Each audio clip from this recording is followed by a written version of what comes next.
Hey guys, welcome back to the channel. And we're going to talk about tonight's episode of American Gods. This episode 6, entitled, I believe, A Murder of the Gods. And guys, I thought this episode was good. Um, it how these episodes are moving along. I just felt this week's episode, it moved along at a good pace, but we kind of just jumped from place to place. I didn't feel like one story got any specific type of footing, so I kind of just felt like it kind of did like how we discussed earlier, how the books are doing, just not in a hurry to really get any place, not in a hurry to advance the story, not sure where we're going. It just seems like we're kind of going in this circular pattern. But, as I understand it, this is how Neil Gaiman writes the book American Gods, and I was entertained. I thought the episode was good. But what we open up with, what appeared to be a border crossing. And we know in this day and age, the immigration has been a big topic. It was one of the big topics of our, political campaigns, the election. And we touched on that in this episode. But even before that, as I understand it, the book American Gods, it's basically a story about immigrants. Neil Gaiman, the author, he immigrated from Europe, and a lot of this story has to do with things he experienced, in America, being an immigrant. And although the book has been updated, over the last decade or so, with the adaptation of the TV show and things like that, things have changed to make it a little bit more relevant. It's still pretty much was relevant when the book was originally written, with the issues of immigration and the things that Neil Gaiman as an immigrant witness. And we get in the opening scene, we get these what appears to be Mexican immigrants, and they're trying to cross, perhaps it's the Rio Grande, and one of the lead people who are trying to migrate illegally across the border. One of the main characters is letting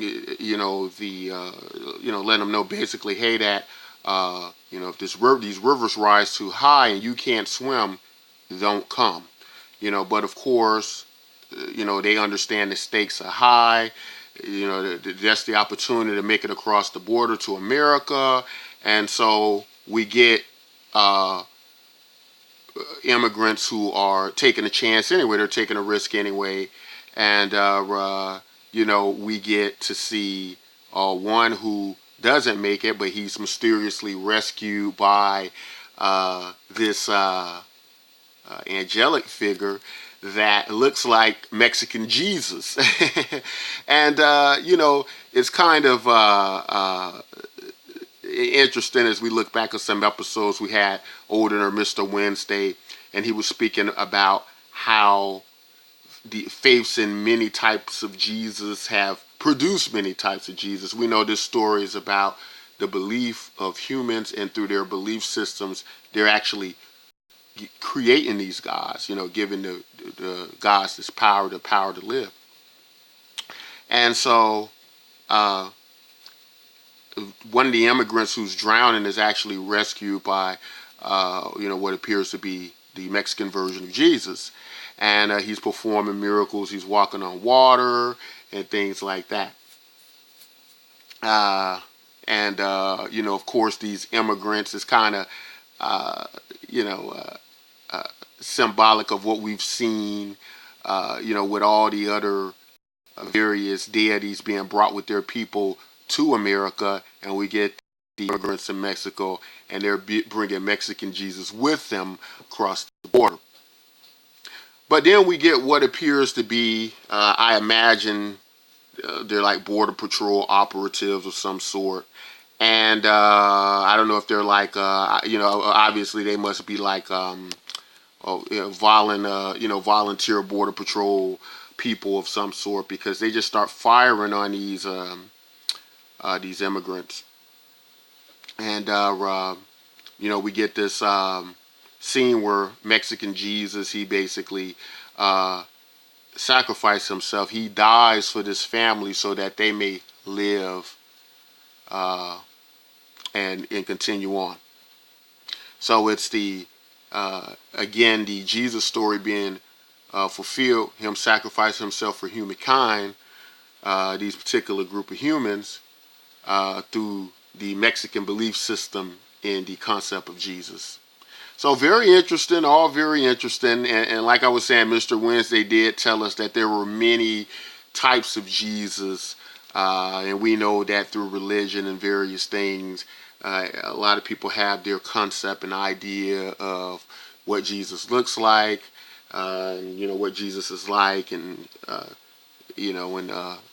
various retellings of Jesus, whether he appeared thousands of years later in the Americas and what have you. But we get to skip on to what's going on with Shadow, what's going on with Mr. Wednesday, and Shadow's still pretty much in this type of disbelief from what happened in the police station, with all the police stations being killed by the old deities, or I'm sorry, or the new deities rather.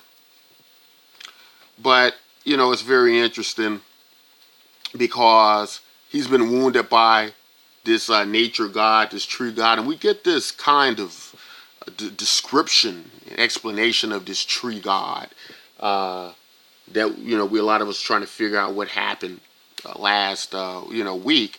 Shadow's wounded, and some type of fragment or remnant of this old deity, this old god, that's trapped in him. But if I understood it correctly, what Mr. Wednesday was saying about this particular deity is that it was, in a sense, older than they were, and some type of, deity or being that maybe pre-existed before them, if I understood it correctly.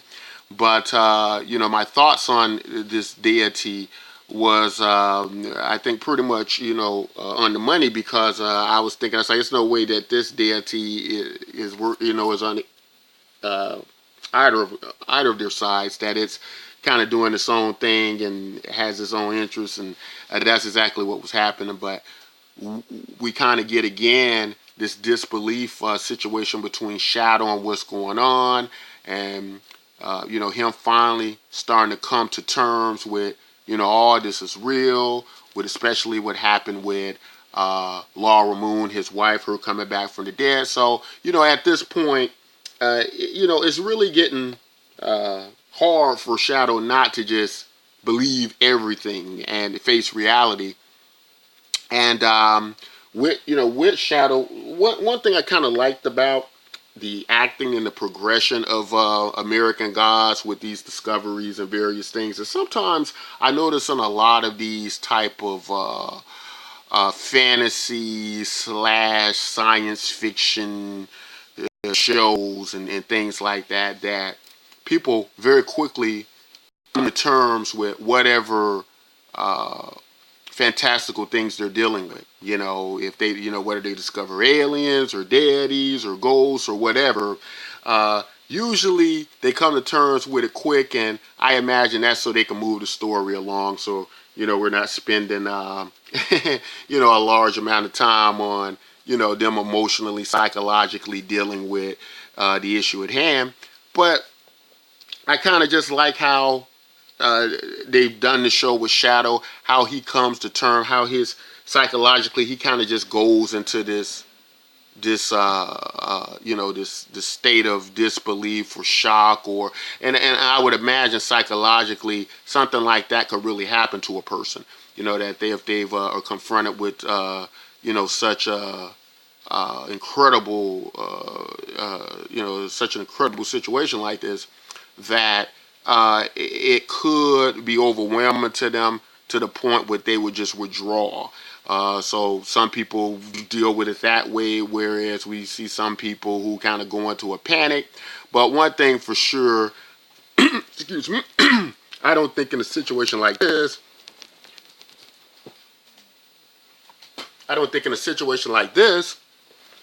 you would have a normal reaction like I've seen in some of these science fiction fantasy shows where people quickly adapt and move on. So Mr. Wednesday is moving along, and we get to what's happening with an old deity and friend of his, Vulcan. And excuse me, Vulcan is, as we understand it, he was kind of like the blacksmith of the gods. Made various weapons for the gods that they can wield in battle and various things. He's a really good craftsman, and I believe he lived in a volcano, and he was able to extract and use fire. And that's become, quite important to the story tonight, because we kind of see that Vulcan is still wielding fire. He's still relevant because he's found a way to use gunpowder, fire from weapons, in order to, stay relevant through use of guns and gunpowder, that type of fire, that link to it. He's basically able to still be worshipped in a way. Their sacrifices directly are still being made to him, and we get the that happens with workers, with the Vulcan company that's making this ammunition through use of fire and heat. How their accidental deaths, or so-called accidental deaths, are settled through the insurance companies, and it's explained, by Mr. Wednesday, that basically it's almost like a willing sacrifice. And of course, these sacrifices feed Vulcan. And Vulcan's kind of leading this town. It's actually called, I believe, Vulcan, Virginia. Is it Vulcan? Was it Virginia? It may have been Virginia, but the town of Vulcan. And it's basically a town full of people who are pretty much devoted to Vulcan. It's a gun carrying, gun toting society, and I found that very interesting because they're kind of dressed militant. They almost look like these militia groups in America. They look like these kind of like these neo-Nazi groups, how they're dressed. And, there are people who, it reminds you of when you see these militia groups who are trying to uphold their, their amendment rights to bear arms and things like that. And to the point they're willing to die for those rights or fight for those rights in a violent way comes to it. And I found that all very interesting too, because, going back to Neil Gaiman, being a immigrant from Europe, what's interesting about that is, Europe is a place where you can't carry guns openly. It's many laws where, people in society don't carry guns, where even like the cops have to get special permission to carry guns. And as an immigrant to the United States, I imagine that for Neil Gaiman to see a lot of, open carry weapons, a lot of, weapons in general being able to be used and wielded by, average citizens, that this must have been quite, a culture shock for him, coming from a country where, people, don't carry guns and didn't have the right to bear arms and things like that. And I have several friends from Europe, and I've had some discussions with them regarding the right to bear arms and weapons in the United States and various things like that. And I found that I've gotten different point of views from them. I've actually gotten some people who felt, pretty much like, basically that we live in, carrying guns, creates more violence. That it doesn't, to a crime like we think, but it increases crime, various things like that. Whereas I've had other friends from Europe who said that they didn't think it was a good idea, that they should be able to carry guns because the criminals still had guns, and they were still in danger if they were confronted or faced with someone who had weapons, and they didn't. So I got both of those conversations coming from people from Europe under those type systems. And I just found that all very interesting. And I just found this episode, to speak to two very or several interesting, politics of our day, from immigration to gun laws. And we get a little bit of racism in there again, because as they're visiting Vulcan, and Vulcan has pretty much promised their protection there. Shadow Moon, there seems to be this kind of racist overtone with Shadow Moon being there. They're talking about hanging again a lot. With him being black, that keeps coming up. And, basically, just the feel of this community. All of the people were white people in these militant uniforms that looked like the Nazis or something, and it just had this overtone of, this kind of white supremacist, white militia group type feel to it. Again, I think that's, going back to how Neil Gaiman wrote the book American Gods, which is, dealing a lot with just the culture of America, whether that be racism in America, the politics, the political landscape of America, and how Neil Gaiman saw it through his eyes. And, like I said earlier, the book has it did go through a slight, change to make it even more pertinent to where we at today. But I don't think it had to do a lot of changes in that. I think he kind of hit pretty much close to it when he first wrote the book. But, we got with Vulcan, we basically got Vulcan doing what Mr. Wednesday initially thought he would do, which is join him. And Mr. Wednesday convinces him to make him a weapon worthy of a god, and convince him to go off into this war. I believe it's Wisconsin they're headed again, to fight this war, heart of America, which is the spirit of the story. And so Vulcan agrees. We get this magnificent weapon that Vulcan's created. But, Mr. Wednesday, although he, he did say he knew Vulcan. So he was able to, quickly figure out that Vulcan had basically sold him out, told the new gods, and that, that he was to stay kind of neutral in this, which, it was just something too easy going on with Vulcan. Him being so accepting of what was going with him going off the war and wanting to fight the new gods. Especially with him being in such a good situation, because Vulcan was still pretty much getting his warship. He was still relevant. But you can tell, and I found this very interesting, you could tell he had been rebranded. And, it's kind of funny, because all through the show, all through this episode, they're showing him wearing the jackets with the, with the letter V, these corporate logos and symbols. And you just see it's a very corporate, uh, set up a very, very corporate, platform, how they're operating.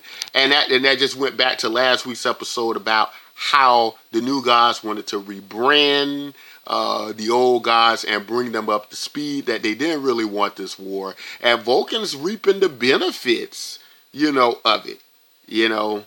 But the way what I'm getting from Mr. Wednesday or Odin is he's doing this thing, but it's kind of like a synthetic, if you will, way to get worship and blessings. You know, these indirect ways, these, uh, and I just found that all very, very entertaining, very interesting. I'd explain it, but basically, Vulcan has sold them out, and Mr. Wednesday shows us just how good he is as a warrior god. He takes that god killing weapon Vulcan crafted for him, and basically slays him, and then curses, his operation and the and what the new guys have done, to set up, their operation with Vulcan and various things like that. And yeah, I just thought that was great. How that, and of course, Shadows. He's just in really, he's in shock still, and he can't believe all this happened. But you can kind of tell Shadow is coming around, and he's becoming very accepting. Now he sees, what is happening and what is going on. Very much more clear. But we also got Laura Moon. We got Laura and the Leprechaun. They're kind of setting out on this entourage travel with the the person who got his new identity. I believe his name is Seam, something like that. And I thought Celine had put in the Jinn, but apparently what the Jinn had been doing is replacing those new lives and kind of moving on. So Celine wants to find the Jinn because he has this connection with the Jinn. Apparently, him and the Jinn connected at a level, that he feels that there's something there. So Celine wants to find the Jinn, and he gets mixed up with the Leprechaun and Laura, who's come back looking for Shadow, but it's too late, as we got to see Mr. Wednesday and Shadow had already left. And the Leprechaun, he's just a really funny character. When he says dead wife, that just is just hilarious to me every time he says that. But they get this entourage going, and they're trying to track down Shadow.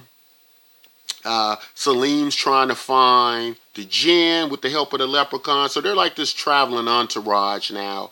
And we get this very entertaining travels with them, and I think that they're going to be quite interesting to watch. I think they all work well together. I was entertained watching them, all. And of course, the Leprechauns, he's sticking with close to Laura now. He's not going to go anyplace because, of course, Laura has his lucky coin. But he kind of comes up with this story I haven't heard before about how he can get her to be resurrected. Pretty suspicious and doubtful of that because that's something that hasn't been discussed before in the story. But in addition to that, Wednesday speaking about how people who are dead tend to stay. So I don't know how Mr. Wednesday doesn't have a way to bring Laura back, or he's not aware of it. But the Leprechaun is, and Mr. Wednesday clearly stated he was an idiot, so I don't think the Leprechaun would know more than Mr. Wednesday unless the Leprechaun is telling the truth and Mr. Wednesday is not revealing the truth, or vice versa. Because, of course, at this point, Mr. Wednesday has a lot of vested interest in keeping Shadow by his side for whatever plan or reason he has set for Shadow. And it's clear that he needs Shadow, and it's clear that he's been quite concerned about Shadow trying to reconnect with Laura Moon. But anyway, guys, it's only 2 episodes remaining out. Like this episode, it wasn't as profound as last week and some of the others, but I moved it was entertaining. I don't know how far along it moved the story because I don't really know what progress Mr. Wednesday is really making. He does have Zernabog with him. You know, Zernabog has agreed to, you know, come under not the best conditions for Shadow. And I thought he may have Vulcan. I was thinking that might turn out well. Didn't happen. So, you know, I mean, not sure how this is going to end up going. But I was entertained. Like this week's episode. And, you know, guys, let me know what you thought of this week's episode. Did you like it better than the others? And, you know, are you looking forward to what the finales, you know, what we're going to get, you know, in the finale? I have no idea what we're going to get because it's kind of hard to, you know, track the story. But anyway, guys, if you like content like this, don't forget to like and subscribe. And until next time, take care.